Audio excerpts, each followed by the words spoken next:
California Underground Podcast. I'm your host, Phil, and as always, with me, my trusty co host, the best and fastest researcher in the West. Camille, how are you doing on this chilly Southern California evening? And before anybody says anything, yes, 50 degrees is cold for us Southern It's, Californians. We're very soft. So I we don't want to hear it. anything below 70, I'm like, yeah, I'm skinny. All right. I have no muscle or fat. I'm always cold. No, but you know what? It was actually a beautiful day. I left my house today, and as I was driving, there was clouds, but there was very blue skies, and the trees are like green and golden. And I live in a pretty city. It's clean, and I was like, oh, it's such a pretty day. But then I couldn't wait to come home and snuggle back under my heated blanket on my comfortable sofa. And that's exactly what is. I'm not on my sofa, but I have my heated blanket on me. And last podcast, I was just complaining about all things of being a female. Like, I hate my looks today. My hair's better. I'm warm. I'm having a much better day. How are you? Good. Outside of it being cold, and now they've added rain on top of it. Oh, are you guys getting rain? It's been like on and off, not like a Looking lot of down. rain, but I feel like we talked about rain the last episode We too. But did. it's It was it's so raining. rare to talk about rain. I know Um, we have to talk about it when it happens. It's just like it is, yeah. It's such a rare thing. Tonight I'm wearing my Elites Hate You sweatshirt. This is one of the OG products we have in our store. For those who don't know, we have an entire store of merchandise at californiaunderground.live.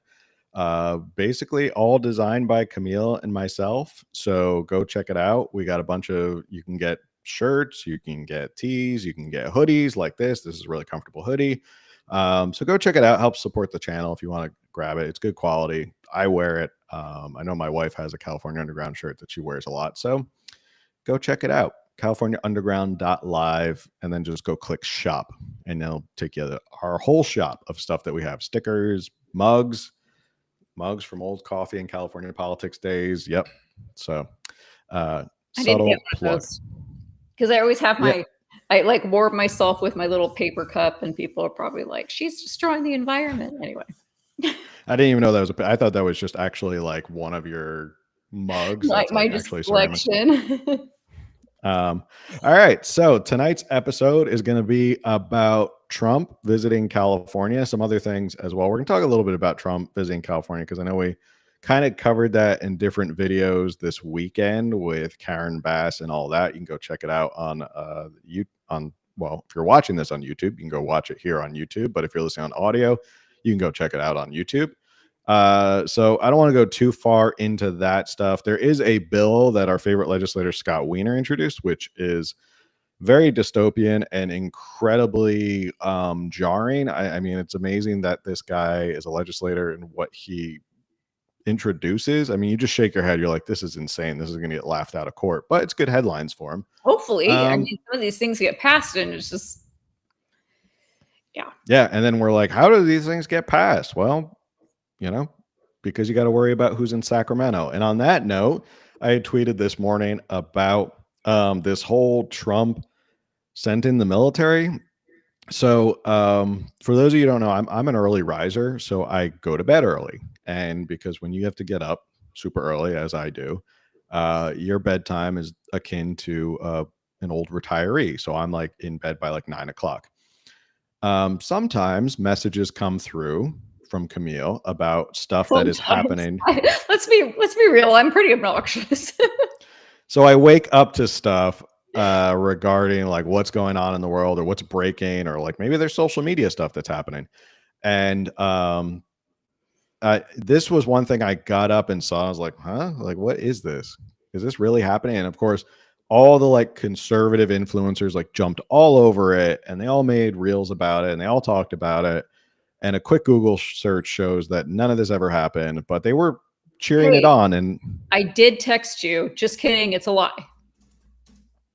I did. Yes, you did. Okay. So you prefaced it with like, hey, this is a big thing. And then all of a sudden you're like, never mind, this is a lie. And I was like, okay, why is it a lie? And we're going to talk about that later in the show. And I got some thoughts. I know I'm going to get pushback, and people are probably going to be like, Phil, why would you say that? Like, you're not like a true conservative or whatever. I got And a lot of pushback because I shared it in my Instagram stories, and people weren't rude or anything, but they were just like, well, actually, let's just talk about that when we talk about this. So we'll move on. Yeah. So yeah, we got a bunch of stuff to talk about. But first off, our cringe moment of the week. I picked this one mostly because as a practicing Catholic, this one stuck out to me. I forget, someone sent this to me. One of the followers on Instagram sent this to me. I was like, this is an old video from way back in the early 2000s. We go in the Wayback Machine to when Gavin Newsom was still a slick-haired mayor of San Francisco, rising up that political ladder. And this was on the subject of gay marriage. I think this was like around the time Prop 8 was. It must have been, which was like 2008, 7. Yeah. All right. So when Prop 8 was passed, was it passed or it shot down? I think it was passed.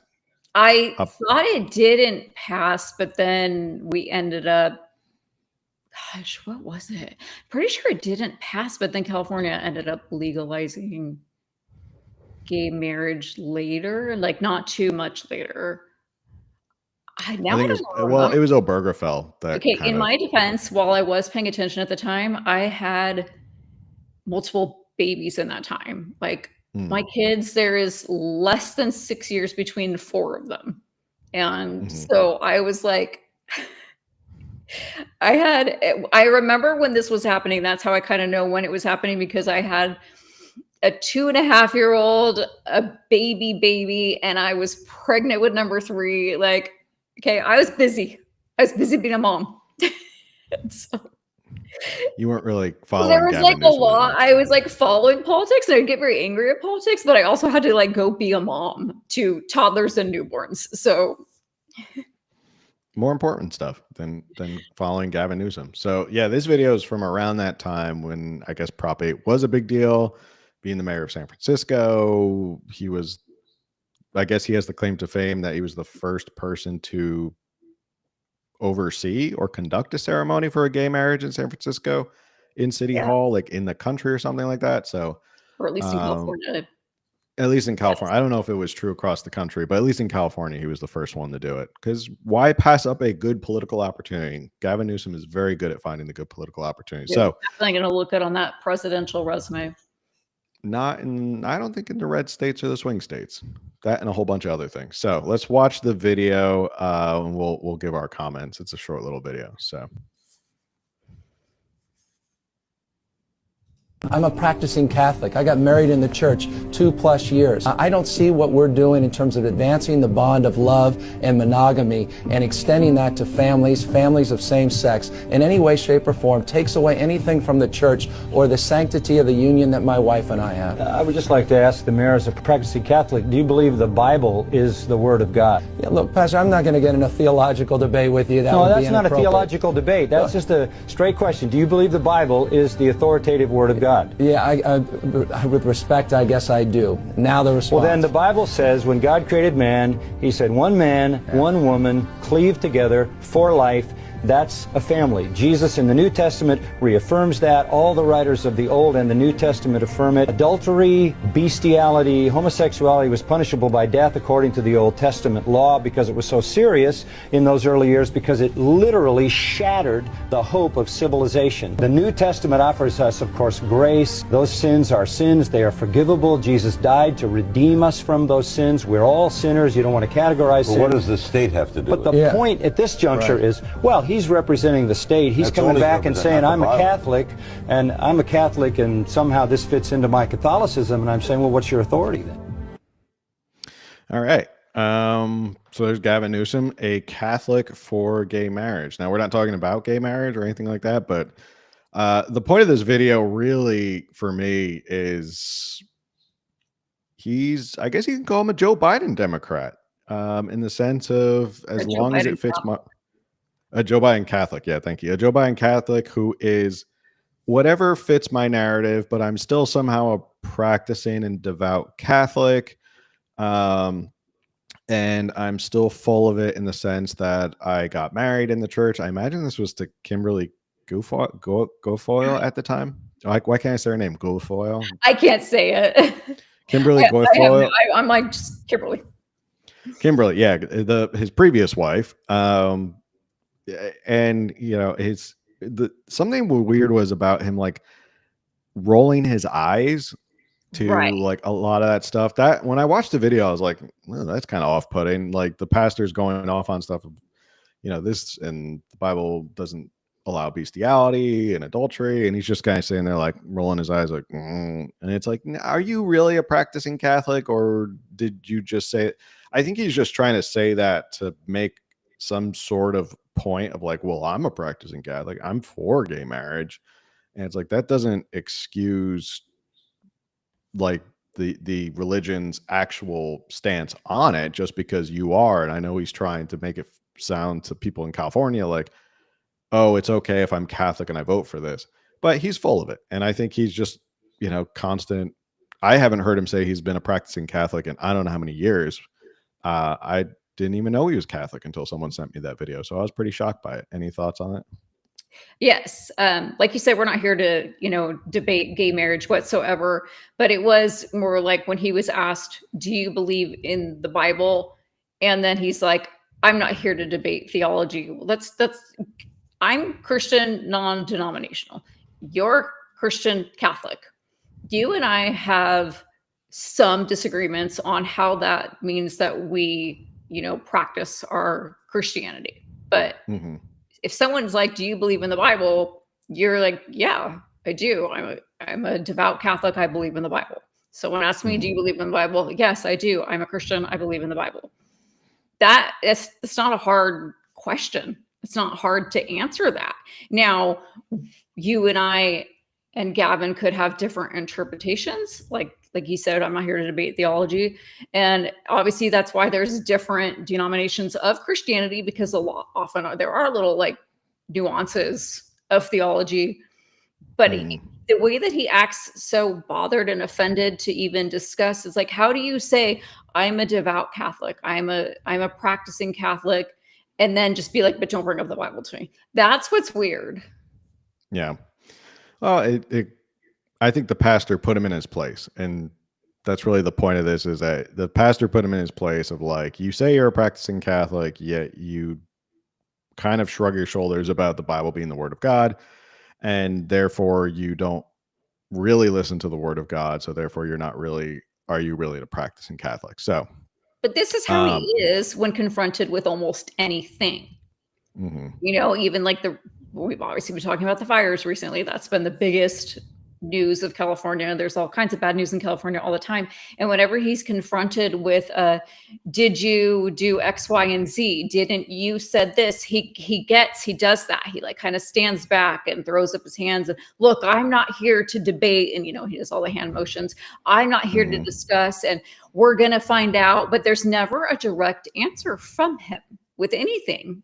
And it's like, if he said, I'm not practicing anything, I don't subscribe to any religion, none of us are going to be like, ooh, it's just like, okay, cool. That's you, Gavin. You do you, Gavin. Like, but then when he's like, I am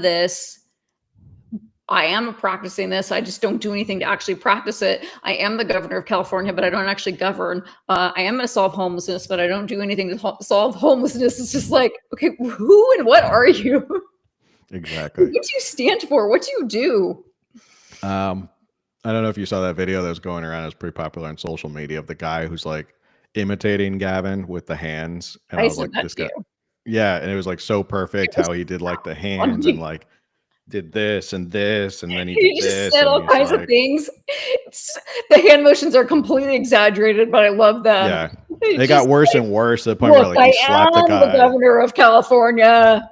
Like it's just it was just that's Gavin in a nutshell. I was like, I'm glad someone saw the hand motion. We've made mention of the hand motions on the show plenty of times, and the dancing. But it was that video was interesting because that is a much younger Newsom from like 20-ish years ago, and while he's still Newsom, he's a little less polished, which of course he's had 20 years of experience now. But it was like, even though he was still Newsom and he was still not going to answer questions directly, it was like, oh, that's a young Newsom who's still learning the ropes of his, he's he's still learning his hand motions in that video. He's still learning his pose, and he's not as confident on his feet. It doesn't seem like. So speaking of Newsom, last week was the big trip for President Trump out to Southern California. Visited the Palisades. He met Gavin Newsom on the tarmac. They shook hands and talked a little bit. Gavin then departed and then didn't go with Trump to go look at the Palisades or look at the damage. Something about security, like he couldn't, they couldn't go to the presser together because of security, which is kind of odd considering the president of the United States was at this presser. So why are you worried about security? You'd think they have the best security in the world there for the president of the United States. Not to mention the mayor of LA was there. Several congressmen were there. And Congresswoman Young Kim was there. And then assembly members were there. So there were a lot of important people there. So security, blaming it on like, oh, it's too last minute, we can't do security, was kind of an odd excuse. I just don't think he wanted to go. Newsom can snap, like, first of all, he probably has 24/7 security anyway, but don't you think he can like snap his fingers and be like, I'm going there, and the people are at the ready? I mean, with how many people that they employ, you would think at any moment's notice, it's like, here's where we're headed, and there's a team. So that was a little weird. It's a lame excuse for him not to show up. I just don't think he wanted to confront people. And there were people there who were part of the community who were calling out, like Mayor Karen Bass. There was a congressman there who was pushing back on stuff. I think it was funny how they were like so outnumbered because Trump invited obviously all the like Republican assembly members and Republican congressmen and stuff like that. And then it was Karen Bass and this other Democrat who represents the district. And they were completely outmatched. A lot of people were kind of yelling and calling him out and questioning. I don't think Gavin likes being approached by people. And we've seen numerous videos. The most recent was definitely that one where the lady kind of came up to him and was crying, and he was doing the whole, oh, I'm on the phone with the White House. And then she's like, well, tell them we need help. And he's like, well, I'm trying to get cell service to call the White House. And it's like, so are you on the phone with the White House, or are you not on the phone with the White House? Which one is it? He doesn't like being approached. Like when he does his walks through homeless encampments or bad parts of town, people kind of run up to him and are like, hey, Gavin, like, why aren't you fixing this? And he doesn't say anything. He never responds to him. It's odd for a guy, and we all know he's going to run for president in 2028. It's odd for a guy who wants to run for president, is not very friendly with the public. Like he kind of shuns the public and doesn't talk to them or engage with them. And say what you will about like Trump, like he is always talking to people. Like he's always going out there and talking to people, shaking hands and stuff. So maybe that's one area he's not as polished as he should be if he's planning to run for president. He just doesn't like being confronted by people, which is why I think he used the excuse of, oh, I can't go because of security details. But I don't know. What do you think? I feel like we need to, this is one of those things that we need to research and go back and like look at videos of, was he always like this?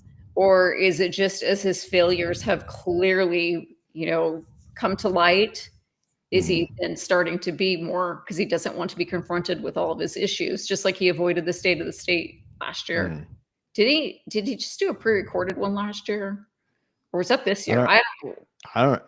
He was supposed to do one this year because he was going to do the whole Trump proofing because of Jimmy Carter and then the wildfires. Okay, those are actual. I feel like those are real excuses, but now anyway, I do wonder if this is, and that's another reason why like people tell you and I like, oh, you should run for office, or we're like, no, we shouldn't run for office. Like just because we have our beliefs doesn't make us qualified to actually be in office. But also I know for me, I don't necessarily like being approached. I like talking to people. I don't want anyone to think like, don't approach me. I don't mean it like that, but I am actually a shy introvert. And so as much as I run my mouth, I do feel awkward in public. And people would look at me and they'd be like, wow, she's like a rude city councilwoman, like she doesn't want to talk to people. But I don't think that's the case with Gavin. I mean, he's been in the spotlight for almost 3 decades. And I do wonder if, as his policies like have progressively been worse and now they're coming to light, I do wonder if he's just hiding. Like you said, he's just running away, doesn't want to be approached, doesn't want to be confronted. Right. It has nothing to do with his personality, rather his failures. Yeah, I'd agree with that. It's when you can't control it as well. Like, he's very friendly and can glad hand when it suits him and he's at a friendly event. But out and about, I mean, he's like, there's a lot of problems California has. And when he's out and about, people want to confront him about it. Like, you're walking through a homeless encampment in the Tenderloin or something, there's going to be someone confronting you and being like, what are you doing about this? Like, this area is falling apart, and he just has nothing to say. Same thing with the fires. Like, this woman is clearly in a state, she's clearly distraught, and she's running up to him, and he's lying about being on the phone with the White House and then trying to get cell service to be on the phone with the White House. So he's like just trying to run away. Like, he's using an excuse of like, oh, I'm on the phone with the White House, I can't talk to you right now. So that's why I don't think he wanted to go. And this kind of leads me to my next point about the whole trip. Obviously, I did a video on Karen Bass and what happened there. She got like called out by Trump. Like, they went to the mat, the two of them. So he probably just didn't want to get in a tough with Trump on TV, which oddly enough would have been a good political opportunity for him to get in a tough with President Trump on live TV. Maybe he just wasn't confident. I don't know. It's just, I think he's a big fan of like, he's good in controlled situations of where he can control it. Yeah. I don't think he wanted to go to an event where there were citizens who were pissed off at him. He didn't know what was happening. He was greatly outnumbered. He had to face like all these Republicans. I don't know. I think he chickened out, to be completely honest. For anything else, for a lack of anything else, I think he just completely chickened out to even be there. I agree. So, and going off about the Karen Bass thing, I think for a lot of people, it might have been cathartic for what President Trump did. And I think it was him showing up in the presser and all that, calling out California. It was very cathartic for a lot of people who are frustrated with California, and just him being on the ground, and what a difference it was from, I mean, it's crazy to think it's only been like 8 days since President Trump has been inaugurated. I know. Does it not feel like it feels like it's been like 3 months already? January is like, so far it's like 6 months long. It's crazy to think just like 2 weeks ago, then President Biden was visiting California, getting a debrief with Gavin Newsom and Karen Bass. And you look at the difference between him, who had nothing to say. I don't think he knew what was going on or where he was. I don't think he cared where he was. And then you see President Trump, who comes out. Here. We do have very good ice cream. Salt and straw is very good. Handles very good. Lots of options. A lot of good options. But yeah, I think it's completely different. I think President Trump tapped into that anger and frustration that a lot of people had about the water, about permitting. He kind of called out Karen Bass about the permitting, and about how long it's going to take. It's going to take like a week. And then there's all these rules, and like, I'll go into it real quick. Like, if you look at the executive order, it's not as fast as she claims it's going to be. She's like, oh, they'll get started right away. They can start cleaning out as long as you abide by like this water act and this environmental thing and this toxic thing and all that stuff. It just like, it's not as fast, but I think it was cathartic for a lot of people, for a lack of a better term, for people who are frustrated and President Trump showing up and just kind of being like their voice of being angry at LA and the officials. And then kind of also like boosting up the firefighters who actually were fighting the fires He treaded that line pretty carefully of going after those in charge, and then also boosting up the people who were actually out there doing the work. So we'll see what else comes of this. Well, actually, there is something that comes of this, and we'll talk about it in a little bit. Any more thoughts on Trump's visit to California? No, but I appreciate. I mean, it was literally his first week in office, and while he was signing 600,000 executive orders, he took the time to, go visit North Carolina and come here, and I appreciate that he's showing by action that he does care about these areas. He does care about the people, so I do appreciate that. Mm-hmm. It is quite the change to go from President Biden, who you didn't know if you forgot he was president sometimes because he never showed up, to President Trump, who 1 minute I'm watching the news, he's in North Carolina giving a press conference talking to people. The next he's here in California, and you're like, whoa, like this guy. And then the next day he's in Vegas. So he's like all over the place. Didn't he even do like that same day, that morning, he delivered the speech for the March of Life. Then he was in North Carolina. Then he was in California, literally same day. Mm-hmm. It was a lot. And I'm like, man, this guy has more energy than I do. And I'd then be exhausted. What was kind of gross to me is that the March for Life thing is that I guess a bunch of Proud Boys went to the March for Life, but people, instead of being like, oh, good, they're pro-life, yay, it was, oh, look, the Proud Boys going to hear Trump speak. And that's how they spun that. Mm-hmm. And I was just like, which just was reminiscent of the Super Bowl a couple years ago when Rihanna showed up very pregnant. And then people were like, her show was so demonic and blah, blah, blah. And I'm like, actually, this is like the most modest halftime show we've had at the Super Bowl in a decade. And this was an opportunity for us to be, look at her. She's this very accomplished singer, entertainer, and she's not letting a pregnancy stop her. She's like it was like we could have had the opportunity to be like pro-life Rihanna, yay.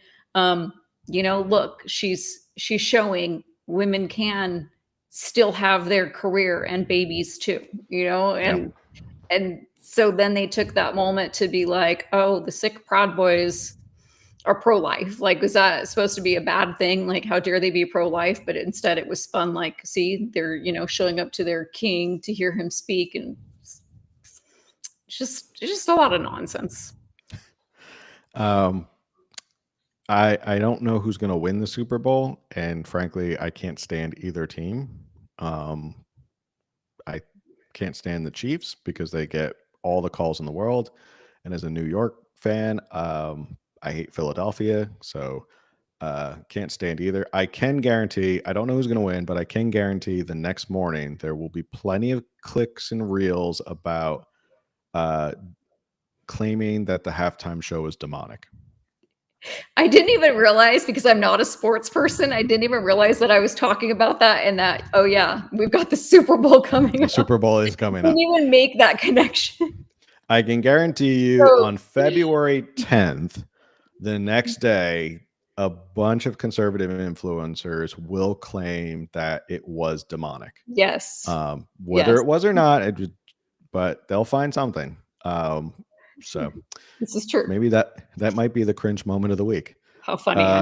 We didn't mean to talk about the Super Bowl, but we did not need that. This is why you do it live. Okay, sometimes who's even performing at the halftime show? Legit don't know. I have no idea who is performing at the halftime show. So if someone's in the comments and wants to tell us, someone in the comments and wants to tell us, that's probably not the point of the show, but now I'm curious. I don't know. It's funny how it went from like, we were joking how, oh, they keep showing all these old acts like Rolling Stones, The Who, Paul McCartney, and you're like, oh, it's all for these old boomers. And then all of a sudden it switched to like Dr. Dre and Snoop Dogg, and you're like, wait a second. Are we the old people now? Classic rock. That's or they classic consider that rock. Whatever. It's rock classic. Now. It's classic. It's 30 years old, if not more. Stop. All right. Anyway, speaking of things that are older than 30 years old, Scott Weiner, our favorite legislator, and we say that with a whole bunch of sarcasm, introduced a bill called Senate Bill 2, because never let a crisis go to waste and use it to grandstand to make headlines, in Scott Weiner's defense. It's called the Affordable Insurance and Climate Recovery Act. So this is from the California Globe. Scott Weiner has a surprise waiting in his bag of tricks. That sounds disgusting. What do you think? I don't think the writer should have never put bag of tricks and Scott Weiner in the same sentence. Don't put those things together. I did not read it that way when I actually read the article, but hearing it out loud, I'm like, oh boy. Oh boy. It goes on to say he wants you to be distracted by the big oil boogeyman instead of focusing on irresponsible lawmakers who have been passing ridiculous, ruinous laws for years. These climate-driven disasters, these climate-fueled disasters, according to Senator Weiner, are causing all kinds of harm in our state. Quote, who pays for them, he asked. It's us, taxpayers and insurance policyholders. Are we suddenly worried about taxpayers paying things? Is that suddenly a concern? Now, yeah, all of a sudden, now we got to protect the taxpayers so they pay for the stuff that we want. It goes on to say the fossil fuel industry is fueling climate change. The fossil fuel industry, knew it was leading to disaster for decades and have incapacitated lawmakers. Senator Weiner says his bill SB 222 will ensure that the fossil fuel industry and those harmed by climate change disasters will be made whole. Weiner's new bill will hold big oil responsible for natural disasters in California, and in doing so will allow insurance companies and victims of fires, floods, rain and sleet, wind events, mudslides, and earthquakes to sue fossil fuel companies for damages. What the? As a political friend asked, quote, will they hold a press conference tomorrow to sue See's Candy for obesity? Exactly. In response to Senator Weiner's announcement on Monday, the Western States Petroleum Association released a statement. Quote, it's a shame that Senator Scott Weiner and Senator Sasha Renee Perez see the Los Angeles fire as nothing more than a political opportunity. We need real solutions to help victims in the wake of this tragedy, not theatrics. Voters are tired of this approach. Every day, consumers, including Senator Weiner, rely on and choose to use gasoline-powered cars and purchase products made from fossil fuels. Our economy depends on oil and gas, even as California looks to reduce its carbon footprint. The announcement of today's proposal and the latest installment of an ongoing effort to scapegoat our industry and thousands of hardworking women and men who keep California running for political gain while complex problems continue to go unsolved. So, right. There is a video. Are you ready for the video of him explaining? Yeah, I can't wait to hear him speak. I know he's your favorite and you love to hear him speak. So this is Senator Scott Weiner explaining his bill SB 222. We understand this bill is meant to improve insurance affordability by putting much of the cost on fossil fuel companies. Can you go over how that would exactly work? What the bill will do is it'll allow people who are harmed to be able to sue fossil fuel companies to recover for the harm caused to them, their home burned down, whatever the case may be.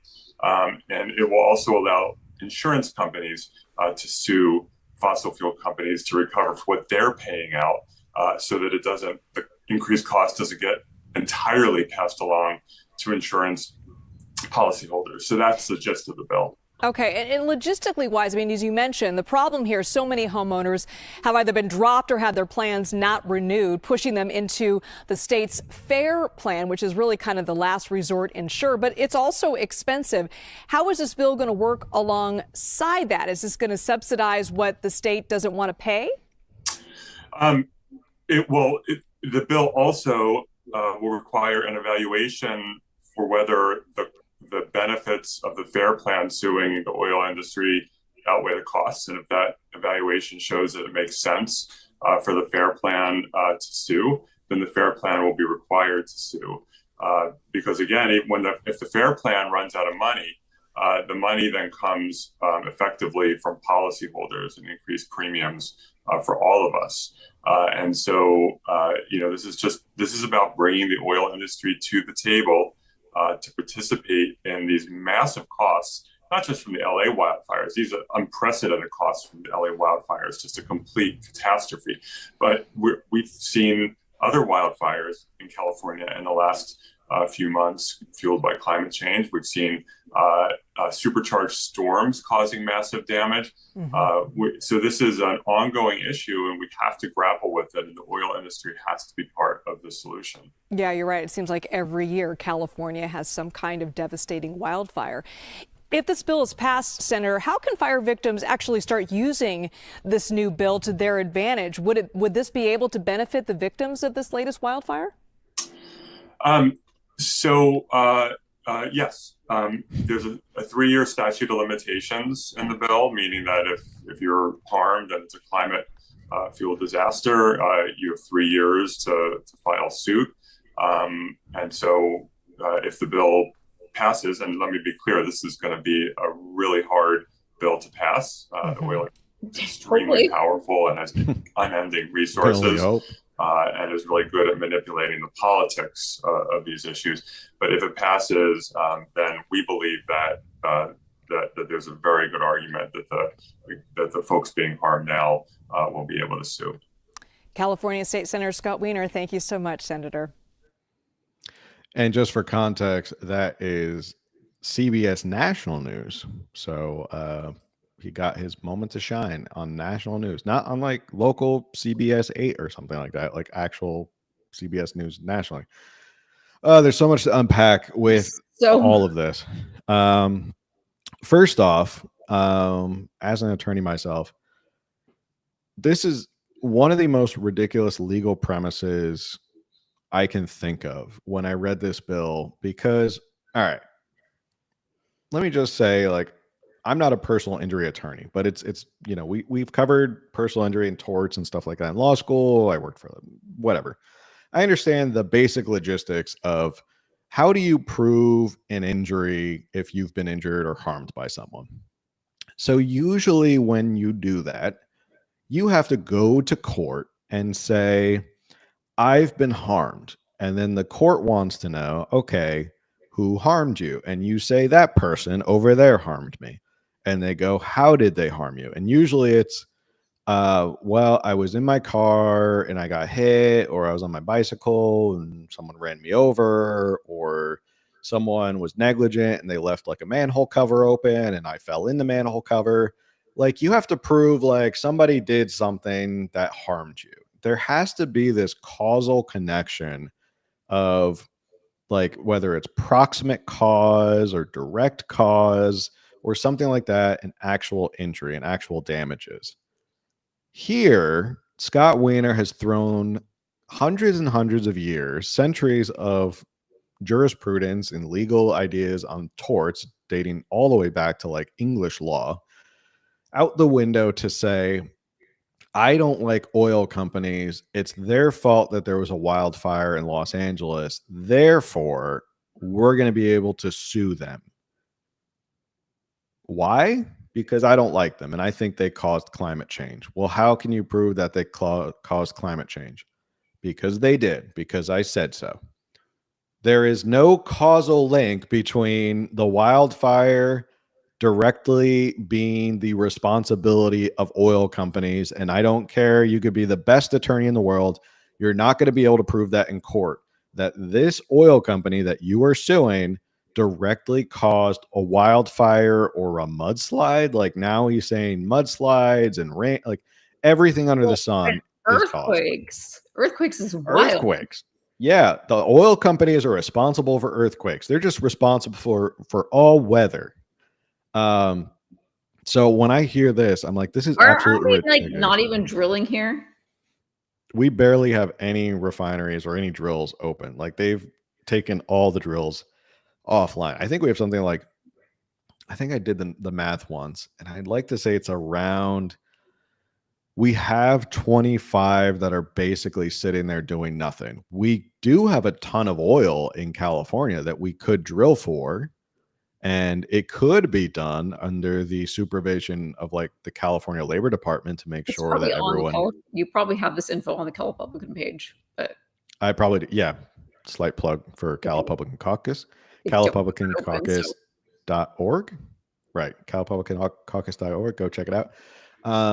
Yeah, I remember when we were writing the Cal Republican platform, I looked up how many oil wells we had.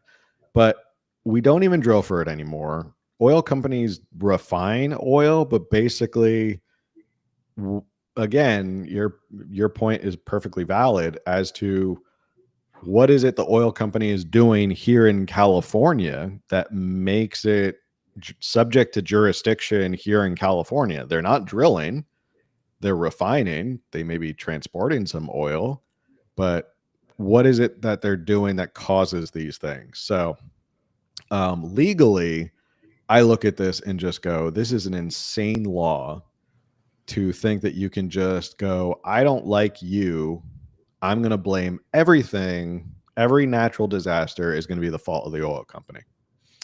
So I feel like, okay, first of all, this probably won't pass because it's so ridiculously absurd. But then again, California is ridiculously absurd. But I feel like this is like the equivalent of a Tesla owner getting drunk. Like they go out one night, they get really drunk, they drive their Tesla home. On the way home, they crash into their neighbor's house. It starts an electric fire, and the neighbor sues the electric company. Mm-hmm. Yeah, it's you harmed me. Electricity harmed me. Therefore, I'm going to go after the electricity company. Mm-hmm. That is what we call in the legal world, that's an intervening cause. When something else gets involved and causes you harm. But anyway, that's not the point of tonight's show to go over torts. But as a I had to give it my legal opinion of like, this is absolutely insane. You can't do this. I don't know how you even find them responsible. So then this bill throwing in the anybody who like you can also sue if they somehow shared disinformation or something about what climate change. I didn't fully understand what. Yeah, you sent this to me like a couple hours ago because this had not even been published. Like I was trying to find the actual text of this bill. He introduced it yesterday, and it was just published today. So this is brand new information. This is hot off the presses. You're watching this live. Like this was a couple hours ago. So he slipped this in there into SB 222. It says responsible party means a firm, corporation, company, partnership, society, joint stock company, or any other entity or association that engaged in misleading and deceptive practices, including intentional lies or the provision of misinformation or disinformation about the connection between its fossil fuel products and climate change and extreme weather. So to define so this is the responsible party. So this is what his bill is saying. You are responsible and therefore we can sue you, is even if you've engaged in what they call misinformation. So not only do we have a huge legal issue with you can't prove causation of how they actually caused this. Now you have a First Amendment argument in there as well. So this thing is just fraught with like constitutional issues, legal issues, due process issues. Like this is just absolutely a pipe dream. And I mean, he was smart in being on CBS News to be like, well, it's going to be really hard to pass. He already knows this is not going to pass. And, for all we attack Newsom on, I will probably bet good money that Newsom will veto this. This will not become a law because this is just absolutely insane. Unless he's like under investigation after all this for other policies that were actually responsible for these fires, in which case they would be like, yes, the oil companies. Yes. Don't look over there. Look at the oil companies, and I'm signing this bill. Right. Don't forget, just a couple of weeks ago before the wildfires, wasn't he doing the whole special session on oil companies and price gouging or something? Like he had that whole thing. He loves his special legislative sessions. The last week has been a really long year, Phil. I have no idea what happened. It's been a long time. So that's Scott Weiner's bill. And that's why we call him our favorite legislator, because he gives us a ton of content to talk about. So misinformation is, you sent that to me. I'm like, that is insane, because when I read that, I was just like, what is this? Is the same California Democrats who like wanted to shut you up online, This was, the same California Democrats down here in San Diego County that passed a resolution about misinformation, like COVID misinformation, that you shouldn't listen to people. It was like a stance they took about misinformation. Like they were obsessed with COVID misinformation, which, funny enough, all the stuff that they pushed ended up being misinformation.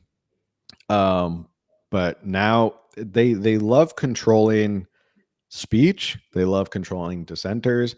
So does that mean, like, if you are someone who posts on social media about like whether or not climate change is real, or the effects of climate change, or the effect of humans on climate change, or what's the truth about climate change, or the history of climate change, does that mean you could be responsible? Like, are you considered one of those people who, like, you're spreading misinformation about climate change, therefore you could be responsible? What if you have a big social media following and you're here in California, and then all of a sudden you post something about climate change? You're like, oh, you're responsible. You spread misinformation. So, Yeah, I actually thought about that. Like, what if you're literally like working at the AM PM at a Chevron gas station, and you post on X about something, and then they're like, oh, this is disinformation or misinformation. Are you now, like, the people can sue you because you work for one of these corporations and you're spreading lies? And like, how far does this go? Does Scott Weiner think these things through before he authors these crazy bills? I do still appreciate the car. You don't have to prove your car was locked when it was broken into, like that. I give him props for that. It made sense. What about, what they say about broken clocks? They're right twice a day. Right, so twice a day. I honestly don't think Scott Weiner thought this through and just did this because it was a great way to grab headlines and get on CBS News. Yes, it does feel like that, because if Pelosi, if she ever retires, I think Weiner's going to run. He's going for her spot, 1,000%. And she kind of talked about that last term, and so he was going to run for her seat. Then she decided to run again, so he decided to run again. But I think he's termed out after this, or at least will be soon. And so, yeah, he's obviously thinking forward about, well, got to start getting national attention because I'm probably running for Congress soon enough. What's the sad thing is that, and this is really, again, a problem why we need to focus again on local politicians and Sacramento and our local stuff and who your state senator is and your assemblyman, which will lead perfectly into our next segment in a second. Stuff that, like, Scott Weiner puts out, it's usually, so all the crazy stuff that, like, people laugh at California about, I guarantee 80 to 90% comes from Scott Weiner or other Bay Area politicians. It's always these policies that, like, make headline news, and then you get people who are like, "Ugh, how stupid is California? Like, oh, look at them, they're so stupid. Like, that's California for you." And you're like, no, like, we're not all like this. Like, we're not all crazies. The Oklahoma Midwest accent. Well, that's what I think. It's people in those deep red states in the Midwest who are like, well, that's California for you, doing that crazy stuff. I'm fixing to just forget about California. Like, that's, yeah. Yeah, why don't I just can't wait till it falls into the ocean. You know what I mean? All right. No offense to anybody in the Midwest. We love you. No, you are sounding like my ex-brother-in-law, and that's fine, because it's just true. But that's how I imagine it, is people see this news come out of California and they're like, right. They're like, man, California is just so darn weird. And it's like, that's one guy. It's one guy out of 40 plus million people. It's like how non-Christians look at the Westboro Baptist Church. Like, when they're like, God hates gays and kill the military and all that. Like, no, that's not true. That's not Christianity. That's not God. You guys are some weird freaky cult. But a lot of people see that and be like, see, Christianity. And it's like, no. It's so it's like, yeah, not everybody in California is Scott Weiner or a Scott Weiner fan. And Christians are not, there's always some, yes, but they're not God hates gays in the military. Like, no, that's. No. Final point on Scott Weiner. which leads us into our next point about that's a weird transition from Scott Weiner to Trump. No, there's a method to my madness. I swear, there's a method to my I'm madness. actually very curious to hear how you just. So, as I was alluding to at the beginning of the show, you had sent me the news that supposedly Trump had sent in the military to open the water in California, and it made social media go nuts. Okay, wait. And I have to say, going back to the Bible, that post literally made me think of the whole like Moses when the Israelites needed water and he like took his staff and like hit the rock or whatever and like water split out. I just wanted to say real quick, I'm not comparing Trump to Moses, but that's just the thought that entered my head when I read this Truth Social post. Yeah, and this might be the benefit of sometimes a lot of people rush to social media because they want to get a story out. And, you know, I've been guilty of it too. There's been a couple stories I'm sure I've put out that I thought were real, and then later 5 minutes later they were debunked. But I've learned from those instances and been like, you know what? Give it a second or trust your sources. People will be like, well, don't you trust Trump? And it's like, I think maybe he embellished a little bit. I don't know why he said that he did send the military. Huge. Believe me, we said in the military, it was huge. It was an invasion like you've never seen before. We invaded the water. He does embellish a little bit. I don't know why he said the military showed up. Military didn't show up. There's no reports that the military showed up. Post. Sorry, because I interrupted you right when you were about to. So read. Do you have it in front of you? Do I have his post in front of me? I could get his post in front of me. Do you want me to read his post? I do want you to read his post. Okay. So that we have full context of what we're talking about. Okay. You see, I gotta pull this out. You could just pull up my text message. I can just pull up my profile on X. Okay. This is from Donald Trump on Real or True Social. He said, the United States military just entered the great state of California and under emergency powers turned on the water flowing abundantly from Pacific Northwest and beyond. The days of putting fake environmental argument over the people are over. Enjoy the water, California! Exclamation, exclamation, exclamation point. And that was his whole post. Again, I don't know why he said the United States military just entered the great state of California. There were some people who were like, this is Trump crossing the Rubicon. This is it. This is him declaring that he's not taking it anymore. Some people will say this is a lie because California is not great. Yeah. Sorry. But people. So here's my rationale. And again, I'm going to get pushback on this, but you know what? If there's nothing else you can learn from this show is that we are not rah-rah cheerleaders for one side or the other. This is why we call a show like Equal Opportunity Political Commentator. We talk about both sides. I don't like this. And this did not sit well with me. I know people were cheering this on and they were like, this is amazing. We love that Trump is doing this. And then I said, like, look, there's no reporting of this. And people were like, well, how do you know there's no reporting of this? Like, what if they're covering this up because it's such a great win?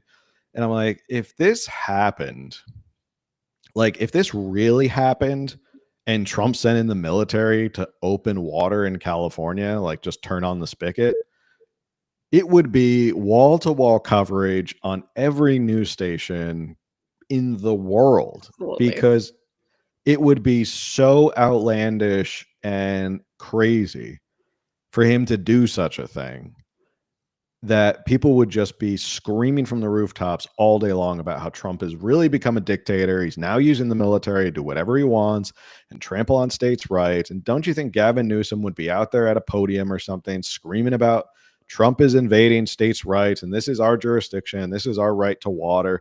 Like, this would have been wall-to-wall coverage of Trump being a dictator all day long. Trump's wall. Did you? Trump's wall-to-wall coverage.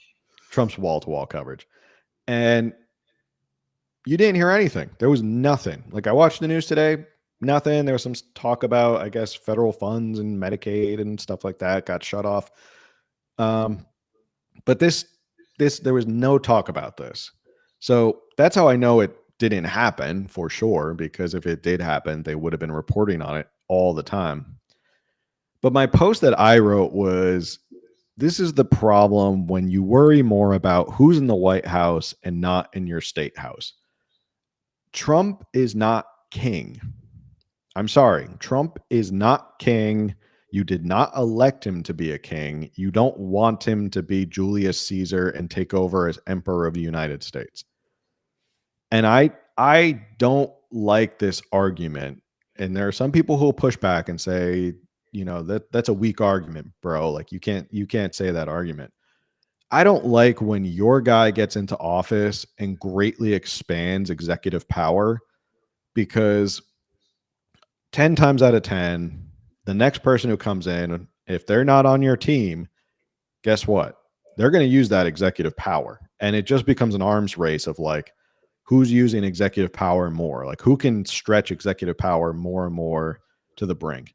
So I'm not a fan of this. And again, like, Trump can't solve everything in California. I know a lot of people think he can. I know they think he can come here and do a lot of things.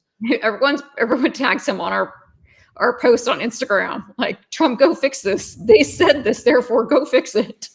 Yeah, Trump's going to fix it. Trump's going to fix this. He's going to get, you know, they're going to look into this. I'm like, okay, but there's only so much the federal government and the executive branch can do regarding California. And it's a short-sighted look of how to fix California, in the sense of like having Trump try and do all this stuff, which he probably legally can or cannot do, like sending military in to turn on water, which I don't think he has legal authority to even do. Can we talk about? Well, you can get or finish your point, but can we talk about what actually happened with the water? Yeah, I was just going to finish my point, which is, what he can or cannot do is only going to be for the next 4 years. Correct. To fix California, we're going to have to really buckle down and actually focus on local elections and focus on those who are in Sacramento and focus on those who are in city. And I know we harp on this all the time, but it is so damn important. Otherwise, you know, there's not going to be a President King who's going to come in here and fix California willy-nilly. And it's kind of like his whole thing where he came out and said, well, I'll give you federal aid for the wildfires, but you have to pass voter ID. And I'm like, that's just like not even a non-starter. Like, Gavin can't do that with a stroke of a pen. Like, he can't just make voter ID happen. Like, it has to go through the legislature. But anyway, that's my rant. And say no to King Trump. So, and to all kings. You raise very valid points, and I do agree with you. I did post that post last night on Instagram. I sent it to you on text. I sent it to my family chat, which, like, being my parents and my sisters, we have our text message, and I sent it to them. And I waited. I don't even know exactly how long, but I waited a bit because I kept going to X. I kept going to other news sites to see, like, where is this being covered? But then I still shared it, and I shared my opinion of, like, I forget exactly what I said because I ended up deleting it, and I'll explain that too. But I was just like, I know that this is going to be challenged, because this is when I was believing this actually happened. So I'm like, I know this will be challenged and people will say Trump doesn't have the right to this, but I have been saying for years, I wish someone would come in and literally physically overthrow Newsom, because he's, gotten so out of control. And so, and I have said that for years. I'm like, where are the actual men that just go and like pick Newsom up and be like, you don't live here anymore. Like, and I know that that's wrong too, because people voted for him and all that. But, and now I know that I'm going to get pushed back for this, because it's going to be like, the election was stolen, whatever. That's neither here nor there. Then of course it wasn't long after that I found out it wasn't true. And So then I went and wrote a correction. I'm like, this is a lie. I don't even know why he said this because it's so far out there from the truth that like, and I don't know that I think that Trump just sat down and made up a story, but was he fed just like, was he confused, fed wrong information? I don't even know what happened, but I was just like, this is a lie. And Trump and Truth Social, whoever posts for him, his administration should be held accountable for this because, this happened. And I ended up deleting my prior story, not because I was ashamed that I said something wrong, because when I say something wrong, I do try to go back and like correct, be like, hey, I was wrong. This is wrong information.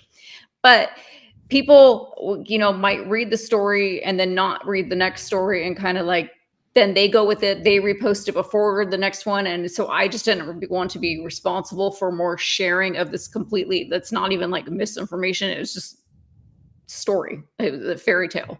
So I ended up deleting that post, that story because of that. So in case anyone who follows me, because a lot of people did respond like to the story, oh my gosh, like this is crazy, but good for him for coming and doing this because it was necessary, stuff like that.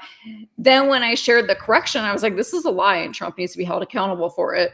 I did get like people like, wow, why? What? But I did get a lot of like, no, it's California. They're the liars. Newsom lied. The so-and-so, I don't trust these departments. They lied. And my response was like, don't you think if this actually happened, the media would be all over this? Like this would be the biggest story. On the ground reporters, helicopters flying above to see all the things. And Newsom would be there with his slick back hair at 4 a.m. like on this, and like you said, nobody, not a peep anywhere. Nope. And so, that didn't happen. And I do think that people should be like, not that this is the most pressing thing in America, but I think that we should be holding Trump accountable to this, because if this continues, what a disaster to have all these random stories of things that never happened. And that would be a big story, a huge story, So. Yeah. I completely agree. It's sloppy on his part to put something like that out that is so fantastical.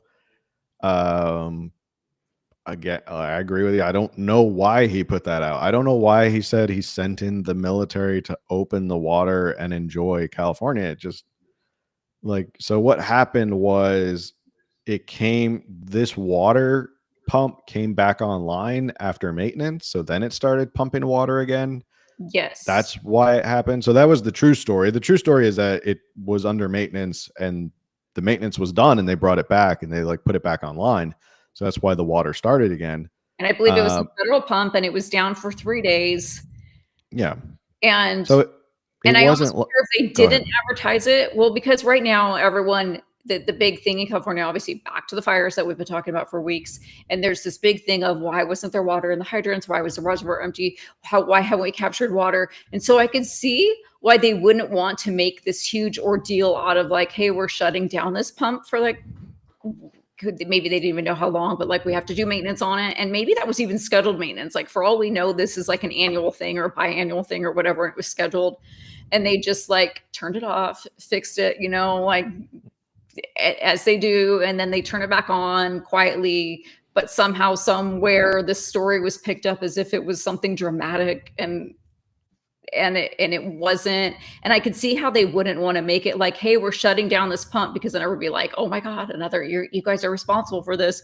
So they just kind of quietly like went in and were like, all right, we're gonna do our maintenance, it's done, turn it back on, and all of a sudden, the troops have been sent in. Like, oh my, okay.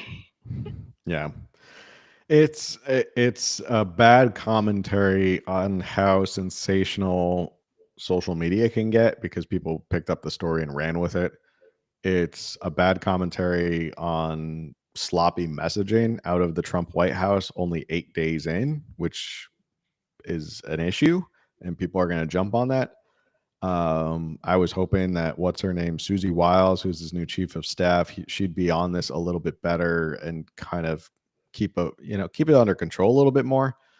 Yeah, this was really out of left field. And again, I I just find it completely ironic that there's people who are cheering this on, believing it actually happened, or when they believed it actually happened, who were cheering on the use of military to do domestic things, which is a Latin term, posse comitatus, which is basically like you can't use the military to do domestic policies unless it's authorized. So like this is something they're trying to do with like the Alien Invade or like the Alien Act or something, that they can use the military for domestic purposes or to do law enforcement.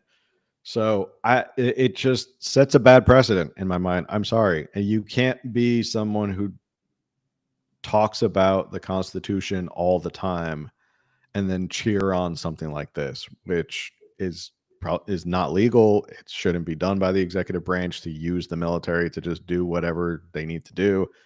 Our country was not founded on the military just doing whatever it needs to do within our borders. So it was also not founded on the presidents having as much control as they've given over the years. Yeah. Agreed.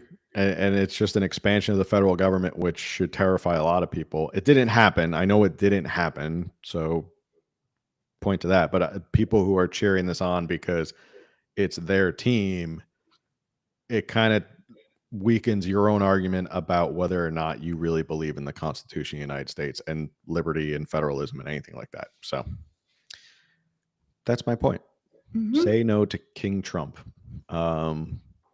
I don't know how to really kind of descend off of that point for California. And on that point, and fiend and scene. All right. Any other thoughts on King Trump sending in troops to take over California? No, but I just think, because I just feel like Gavin thinks he's king too, and so I feel like there's just like, it's just a kingdom versus kingdom thing. But well, it didn't happen. Yeah. So.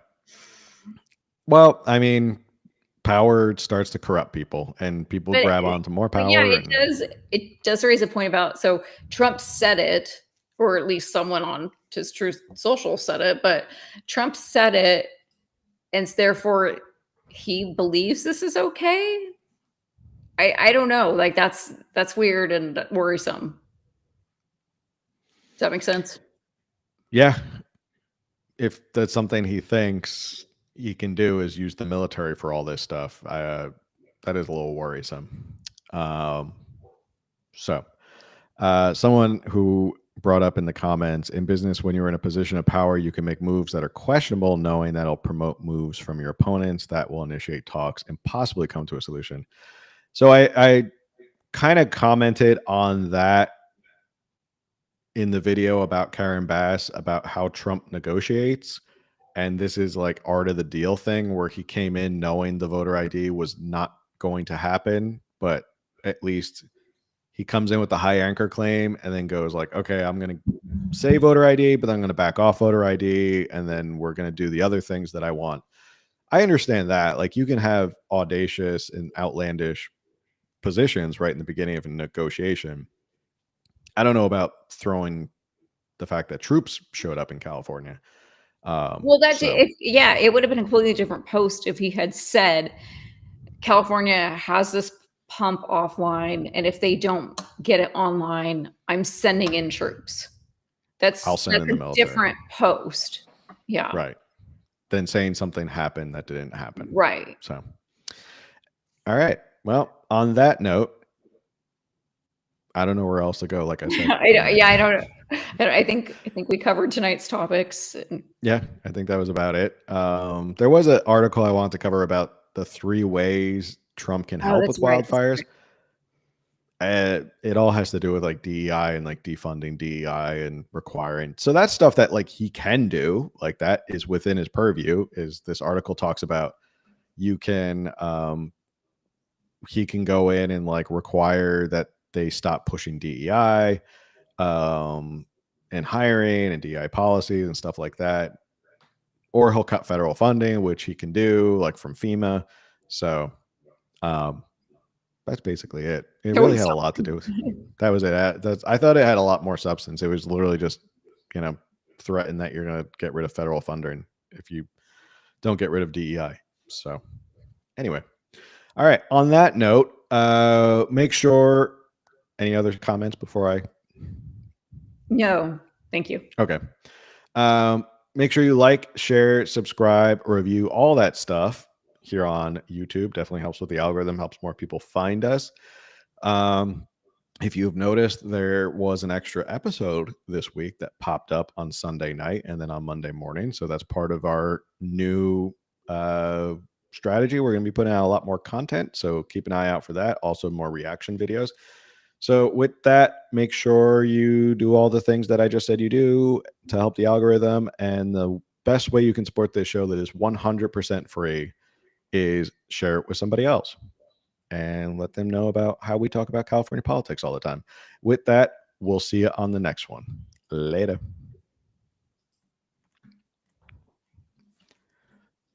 People are gonna give us so much hate mail. Yeah, all those subscribers we just got gone. Yeah, they're all gonna be like, unfollow. They're all gonna be like, fuck you guys. They don't like Trump anymore. They think what he did was stupid.